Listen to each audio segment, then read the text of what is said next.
detto la signora che l'imprenditrice non può avere, penso che quello non può fare l'imprenditrice perché ha problemi che non ci sono asili, eccetera. Per le donne, o almeno pagano ovviamente a livello privato, quindi sono particolarmente magari per un'impiegata che ha un salario ridotto e credo che sia un costo aggiuntivo pesante. Voglio chiudere con il Parco Romani dopo le 2 telefonate. Pronto?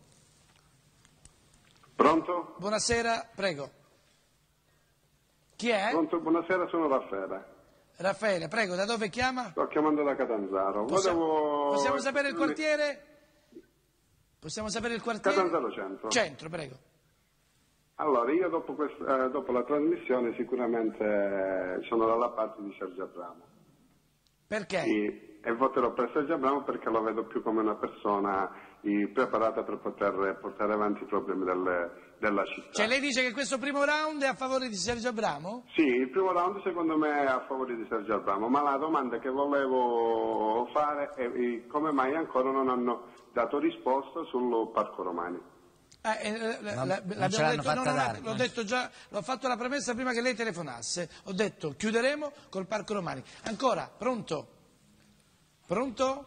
Pronto? Buonasera signora, Buonasera. Lei ha seguito dall'inizio il dibattito? Sì, sì. Come lo vede? A favore di chi lo vede questo dibattito in questo momento? Guardi, per quanto riguarda la serietà e l'esperienza, veramente Sergio Abramo, a parte che lo conosciamo già come persona, come sindaco, come è stato e tutto quanto.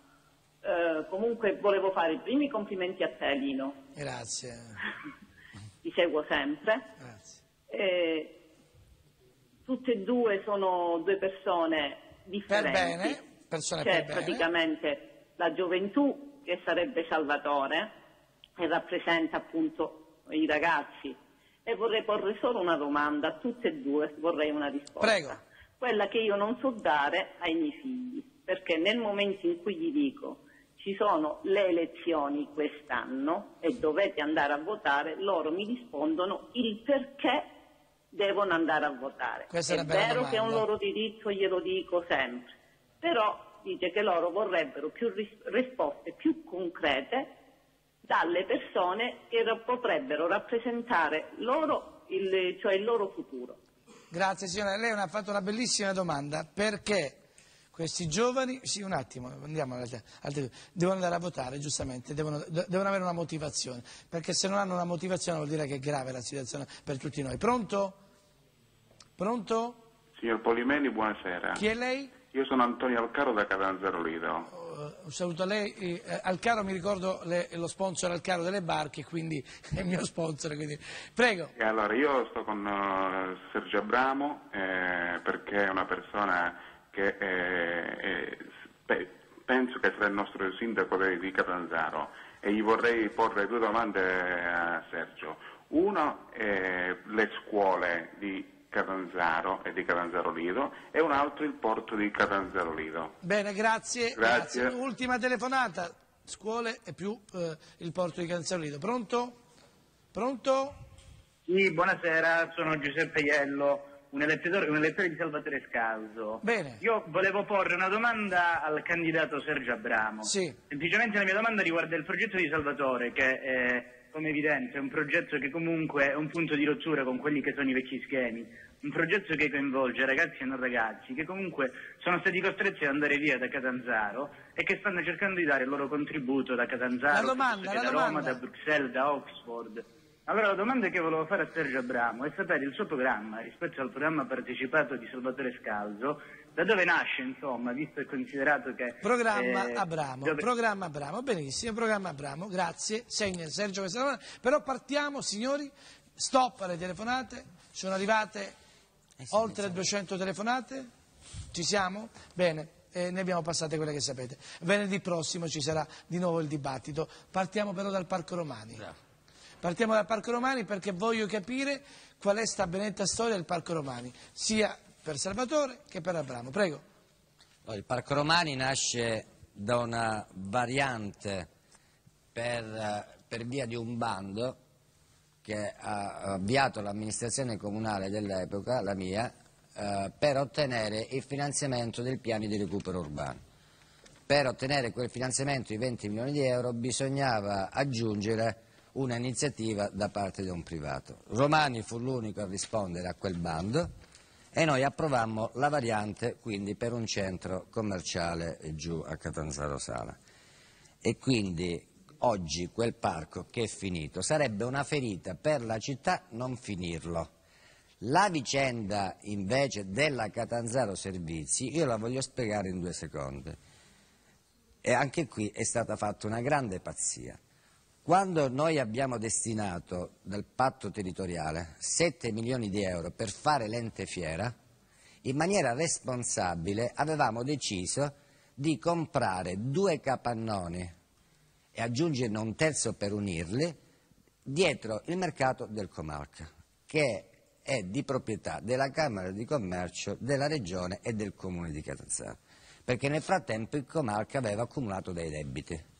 Riuscendo a fare quindi un ente fiere in un'area già attrezzata, con i parcheggi, un centro direzionale, noi pagavamo quella infrastruttura che non serve oggi, che non viene utilizzata con i soldi quindi del patto territoriale, una struttura che è di proprietà del Comune, avremmo tolto i debiti.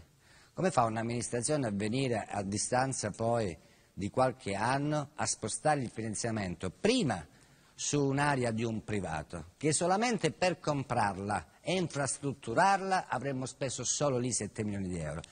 Dopo la Giunta Olivo decide di spostare l'ente fiera in un parco commerciale, cioè noi organizziamo una fiera in questa città in un parco commerciale a Catanzaro Sale, se organizziamo una fiera a livello internazionale e verranno da tutte le regioni, li portiamo a Catanzaro Sala. E su quello è stata, secondo me, una decisione veramente incredibile che è stata presa. Diciamo che è una vicenda molto complessa, secondo me. È chiaro che non è che basta dire è stato fatto questo, è stato fatto quello. È chiaro che il problema nasce anzitutto dal fatto che proprio nell'ambito del Prusio metteva di dire che sarebbe sorto, diciamo, in un'area... Chiedo scusa all'emissione, facciamo le conclusioni, gentilmente emissione, capisco benissimo le conclusioni, stiamo facendo e chiudiamo la trasmissione. Grazie ancora a Rodolfo, grazie a Enzo, grazie a Francesco, a tutti quanti. Stiamo concludendo solo le battute finali. Ti do proprio due finali. Elementi rapidi. Uno, cioè, sì. Noi dobbiamo andare sempre nel passato a ricercare spesso le ragioni di una cosa. Il primo problema fu che si ometteva di dire che si sorgeva in un'area non in disponibilità una parte della proprietà Romani, e questo mi sembra il primo punto da cui nascono poi anche tutti i problemi. L'altra questione, voglio dire, si discute tanto sul finanziamento. Io ti posso dire anzitutto che il finanziamento, mi auguro che ci sarà anche la chiarificazione a giorni, è perfettamente nella disponibilità quando si parla di Catanzaro Servizi, quindi questo è nella disponibilità, è perfettamente esigibile. E aggiungo ancora che quello che mi preoccupa sono invece quelle che sono stati degli atti intenti più che altro a bloccare, perché anche lì è una questione di interessi in questa città, cioè l'apertura di quel parco commerciale. Poi possiamo discutere, ripeto, è una questione talmente complessa che poi ognuno può avere la sua parte, però la verità è che ci sono stati degli ambienti che avevano interesse, hanno avuto interesse, hanno tentato anche di bloccare l'erogazione del finanziamento. Certamente c'è chi non è interessato ad aprire quel parco commerciale, che adesso deve naturalmente essere aperto, perché un'opera lasciata così dobbiamo facilitarne l'apertura. E certo, c'è gente che c'è, dobbiamo facilitarne l'apertura e facilitare poi un triangolo rispetto. Però scusate, qui dobbiamo intervenire, perdonate. Parliamo di lobby, cioè scusami lì, ma è verificata la cosa, allora, Abramo. La lobby che non può non far aprire il parco perché la concessione è stata data, non esiste. La lobby invece no, c'è stato un intendimento a bloccare il finanziamento, a bloccare... Salvatore, grazie. Se non mi fai parlare, io stasera voglio rimanere. No, ma stai parlando di lobby non lobby, cioè evidentemente c'è un interesse a non farlo aprire. Il Parco Romani ha una licenza, va bene? Dobbiamo chiudere. E quindi può aprire. E tu dici che c'è la lobby che non lo fa aprire. No, ti dico che c'è un finanziamento da parte del Ministero che è stato rallentato. Invece voi che accusate noi di fare parte di una lobby, voi che invece avete tranquillamente fatto comprare degli immobili a dei privati, invece la passate come una cosa semplice. E perché io ti ho detto che è una vicenda ben complessa che affonda nel 97. E perché la procura è intervenuta a sequestrare tutti gli atti? Mi pare che ci sia stato un gran passo indietro di chi ha presentato i libri in procura. Mi pare che ci sia stato un gran passo indietro, forse perché ci si è resi conto che il finanziamento era ok. Signori, Sì, l'ultima parola è chiusa. Ma ti pare che una società mista, una società di servizi del comune può firmare un contratto di acquisto di immobili pari a 5 milioni di euro? Riprendiamo venerdì prossimo, un applauso, grazie. Venerdì prossimo con articolo 21.